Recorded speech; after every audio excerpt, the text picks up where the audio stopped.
My name is Dustin Haft. My position at River Valley is Agronomy Coordinator. My name is Jimmy Doherty. My position at River Valley is Seed Lead for Iowa.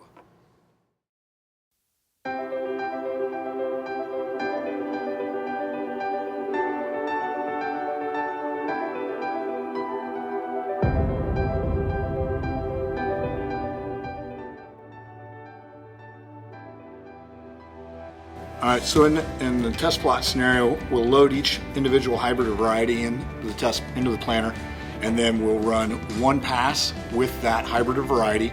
We then go to the other end of the field and vacuum out all the seed that's in the planter, and then put the next hybrid or variety in and make the next pass. And basically it gives us one combine width to go through and harvest, and from that we then extrapolate the yield data and other pertinent information from those hybrids and varieties. So it's a fairly labor-intensive process, and definitely requires that you've got a side-by-side and a vacuum within the side-by-side to vacuum out the planter boxes as you go. You can see here each kernel has to actually be vacuumed out of the planter box so that when you start and take off, you are planting the hybrids you intend to plant, because a lot of times we'll go back out there during in-season and watch each of those hybrids as they come up to evaluate emergence scores, hybrid vigor, and see how they react to different environmental stresses.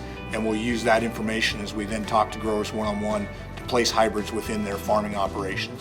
So if we have a hybrid that we find is a poor emerger, we're going to avoid certain types of field conditions or certain planting timings so that we don't have a problem down the line with that hybrid.